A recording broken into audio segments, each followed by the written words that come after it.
Okay, guys, radical equations.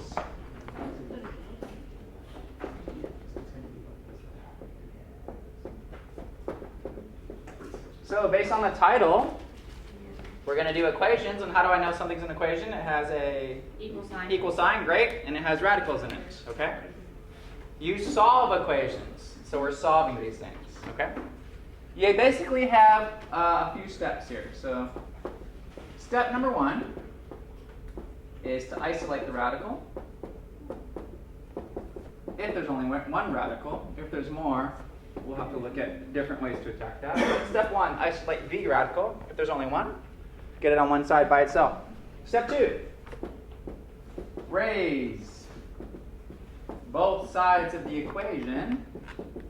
So both sides of the equal sign, raise both sides to an appropriate power.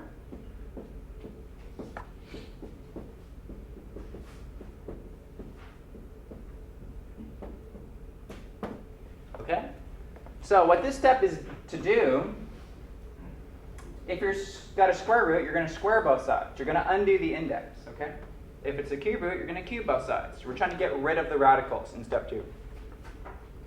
Step three, solve the resulting equation by old methods. What I mean by old methods is once you've got rid of the square roots or the cube roots or whatever radicals you have, you're going to have an equation without radicals. So you solve that equation just like you would. If it's linear, you get variables on one side, numbers on the other. If it's quadratic, you get everything to one side, set it equal to 0, and try to factor it. Okay? So solve by old methods that we've done previously in the class. And unfortunately, step 4, must check solutions for even roots. Okay? So if in the example you square both sides, or any even power, you have to go back and check your solutions because often squaring or raising both sides to an even power will introduce extraneous solutions. Okay? Let's do an example. Example 1. The square root of 3x plus 1 minus 5 equals 0. Okay, I have 4 steps here. That's going to help us solve this problem. Step 1, isolate the radical. How do I get square root of 3x plus 1 completely by itself? What do I need to do? Add 5. Great, add 5. Awesome. So now I have square root of 3x plus 1 equals 5. Then what does step 2 say? Square root, or take square outside. Yeah, raise both sides of the equation to an appropriate power. Since this is the square root, we're going to undo the square root by squaring both sides. Okay? So I'm going to square this, and I'm going to square that. When you square the square root of something, you're just going to be left with 3x plus 1. And when I square 5, I'm going to be left with 25. Now we have an equation without radicals, and you solve that with your old methods, okay? Is this a linear or quadratic equation I'm pointing at? Linear. So get x's on one side, numbers on the other, solve for x.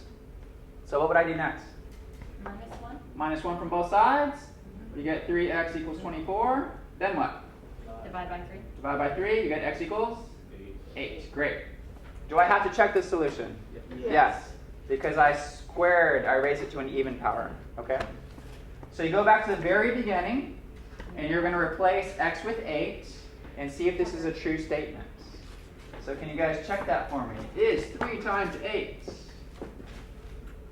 plus 1 minus 5, is that equal to 0? Is the square root of 25 minus 5 equal to 0? Does that work? Yeah. Yeah. So x equals 8 is my one answer, and it works. Okay?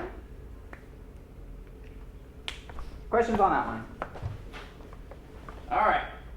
Let's take a look at another one.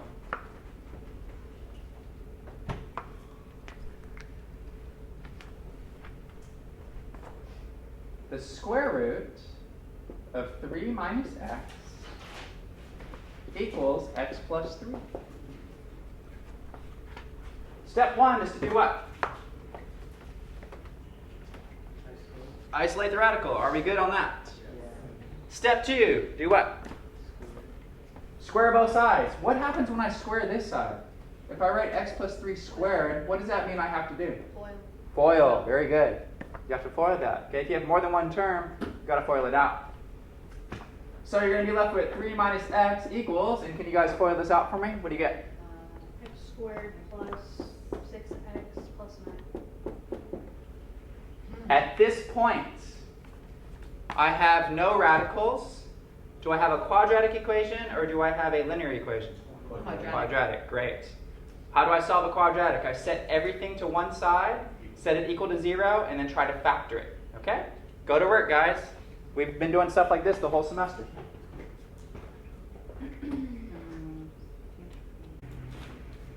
All right, let me catch up with you.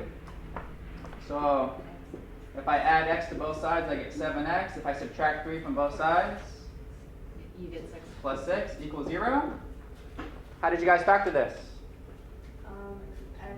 X plus 6 X plus 6, x plus 1. Great. What answers do I have? negative 6, -6 and -1. Do both work? I don't know. Often both don't work. So what do you have to do? Check. Let's check -6. Is the square root of 3 minus -6 equal to -6 plus 3? I already know this is false. Why? Because How do I already know without even going further that this is false? What is -6 plus 3? -3. Can the square root of anything ever give you a negative? No. Nope. Everybody with me on that? You could stop right away. Like, there's no way that's going to be negative, so that doesn't work. So -6 definitely doesn't work. Now let's check -1. Does -1 work? Does 3 minus -1 equal to -1 plus 3? Is the square root of 4 equal to 2? Sure is. So this works. Okay?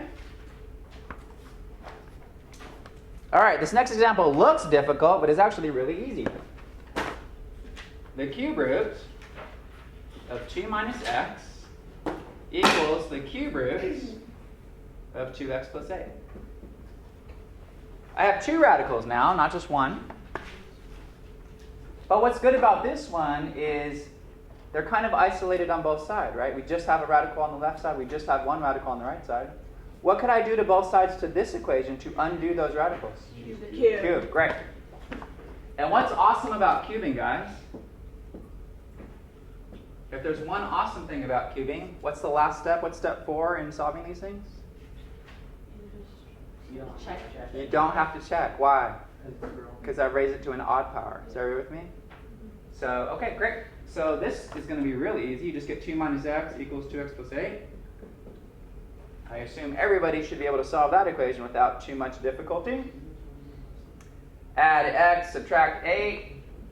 We get 3x equals -6. What does x equal? -2. Do I have to check it? Nope. Nope, sure don't. Assuming I did my math right, it should be right. Okay? All right, let's take a look at why we don't have to check odd ones, but we do have to check even ones.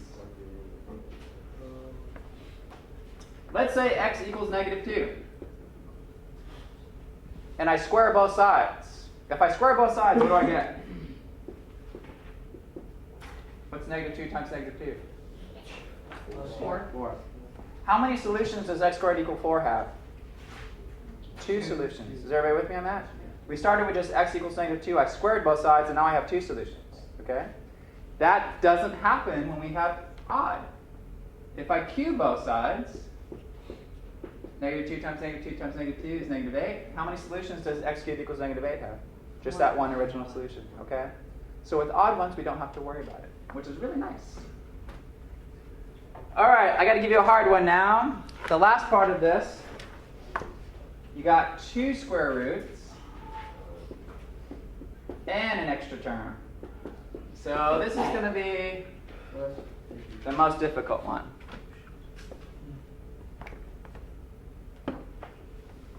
Okay, guys. I have 2 radicals. So I have 1 on the left, and I have 2 terms over here. Unfortunately, there's not much I can do, all right? So I'm going to square both sides. When you square the left side and you square the right side, it's different. Squaring the left side, you're just going to get 8x minus 7. What do I have to do with terms if I square it? We already answered this before. You have to FOIL it, right? FOIL it out. So your first step on this problem should look like this. 8x minus 7 equals, I got to FOIL this out. So literally write that twice. 49 minus 7 times the square root of x minus another 7 times the square root of x plus the square root of x squared, which is just x.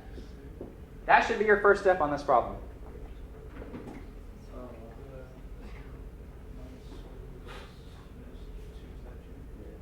Okay, let's combine like terms. We have 8x minus 7 equals 49 minus 14 times the square root of x plus x. Now everybody should see that I still have a square root. So now I have to shift and try to get that square root by itself on one side. And then we're going to have to square both sides again. Is everybody with me on that? So I squared both sides once, but I didn't get rid of all the radicals. I still have a radical. Now I'm going to have to get that kind of isolated and square both sides again, and then I'll get rid of the radical. Okay? And then at the end, am I going to have to check my solutions? Yes, because I squared both sides, not just once, but twice, right? It's an even power. Okay, we've got some work to do here. I'm going to move the 14 root x over here. I'm going to bring the 8x and the 7 over here. Okay? So my next line looks like this. 14 times the square root of x equals, we have 49 plus x minus 8x plus 7. So I brought these two terms over to this side, and I brought the 14 root x over to this side. Okay? All right, then I have 14 times the square root of x equals negative 7x plus 56. Everybody with me so far? Yeah. Okay. Looking ahead, I know I'm going to have to square both sides, but I could, let's factor a negative 7 out here. If I factor a negative 7, what am I going to get in parentheses there? X minus 8. Great. Why would I do that? Well, I'm just going to make these numbers smaller. Okay? So now let's divide both sides by negative 7. Told you these are long. So I have negative 2 times the square root of x equals x minus 8. That's pretty good in terms of simplification. Now I'm going to square both sides again. Is everybody with me? So I got this down pretty simple, pretty good. I got this to just x minus 8. That's pretty good because I'm going to have to FOIL that. So square both sides again, guys. If I square this and I square this, negative 2 root x times negative 2 root x is positive 4x. X minus 8 times x minus 8 is what? X squared. X squared. Plus 16x plus 64. Minus 16x plus 64.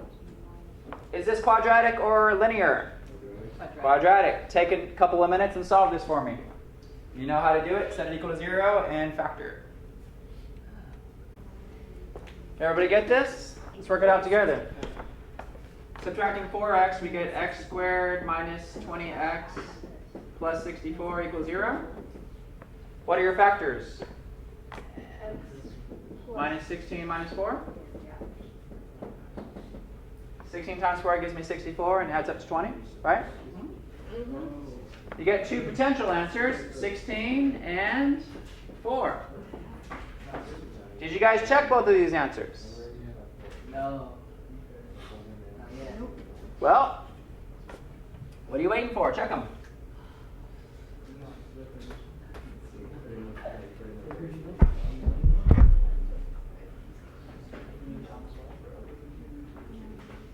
Checking 16. Is the square root of 8 times 16 minus 7 equal to 7 minus the square root of 16? 8 times 16 minus 7, is that going to work? This is 7 minus 4 is 3. Does this equal 3? No. No, it's not going to work. 16 doesn't work. What about 4? Does 4 work? Let's check 4. 8 times 4. 7 minus 4. 7 minus root 2 is 5. Is the square, yeah, this works, right? Yeah. Great. So 4 works. Okay? Not too bad if you can do solving by factoring, right? It's only one new step, guys. Okay, the last part of this section, you are solving equations of this form. Something squared with a variable equal to some constant or some number, okay? So we have this thing called the square root property. For instance, if I ask you to solve this, x squared equals 4, one way you could do it is subtract 4, factor it out, and solve it, okay? But that only works because 4 is a perfect square. So now I'm going to show you today the square root property. So what you can do to solve this, first of all, what are the two answers to this equation? 2 and negative 2. Okay, great. So the way we solve this is you take the square root of both sides, but on the constant side, on the number side, you're going to put plus or minus. And that's all you have to do. So you get x equals plus or minus the square root of 4, which is 2. Okay? So that's going to allow us to solve a bunch of new stuff. For instance, what if I change that 4 to a 5? You wouldn't be able to solve that factoring it, but we can solve it today with the square root property. Okay? I take the square root of both sides, and I get x equals plus or minus the square root of 5. And that's it. Okay? 2 answers. All right, let's try this one. W squared equals 9 over 4. Again, I have something squared equals to a number. Use the square root property. Take the square root of both sides. You get W equals plus or minus. What's the square root of 9 fourths? 3 over 2. Great. Okay? Now what they can do is the left side could be a little bit more. Check out this problem. Y minus 3 quantity squared equals 25. So it's still of the form something squared equals to a number. You can still use the square root property. All right? If I take the square root of both sides, what happens? The radical drops out. Y minus 3 equals plus or minus 5. Yep. Now there's one more step. Before that was just the answer, right? This is the answer. But now I need to get y by itself. So how do I get y by itself here? You add 3. Great. Add 3 to both sides. And I have y equals 3 plus or minus 5. Can I add 3 and 5? And can I subtract 3 and 5? Yep. Yeah. So get those answers. Y equals 1 equals 3 plus 5. 8. 3 minus 5. Negative 2. 5. Or Negative. negative. Sorry. That's it. Okay. Let's do another one like that. That one's a little bit more difficult, I guess. Do you sometimes do a check-up if necessary? Nope. Okay.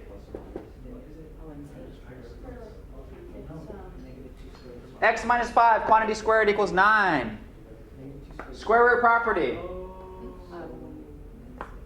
On the number side, plus or minus. The square root of x minus 5 squared is just x minus 5. The square root of 9 is Plus or minus 3. 3. I got to get x by itself. Add 5. Great. Add 5 to both sides. 5 plus or minus 3.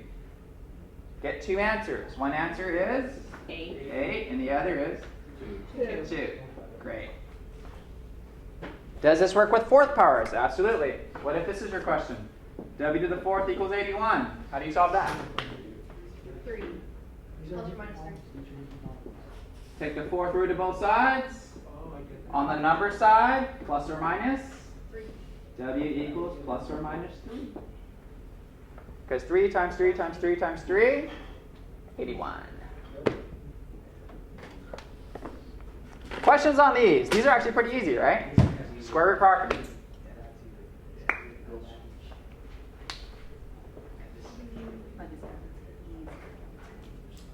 Ooh,